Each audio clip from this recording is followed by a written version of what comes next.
The anime film Jin-Roh, the Wolf Brigade, is a dark political thriller that takes place in an authoritarian version of Tokyo.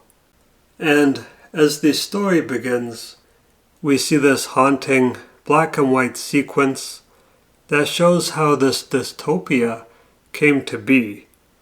And we see the emergence of the sect, which is an armed, underground anti-government movement that uses guerrilla tactics to incite violence against the military police.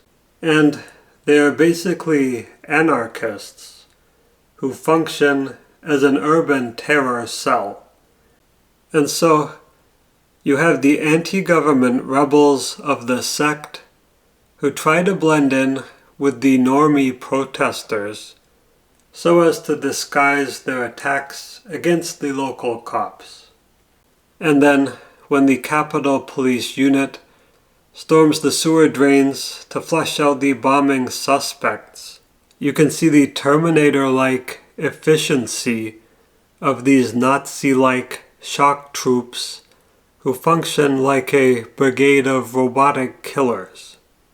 And what is striking is how heavily armed the tactical unit is. They are decked out in exoskeleton suits, and they have far superior weaponry to the anarchists who rely on outdated rifles and Molotov cocktails. And what really stands out is that the Cerberus unit really represents the hyper-militarization of the police in response to civil strife and anti-government sentiment. But it is such an outsized response that overcompensates by using draconian force to crack down on public disorder. And so, in Jin-Roh, the Capitol Police are this elite tactical unit of heavily armed shock troops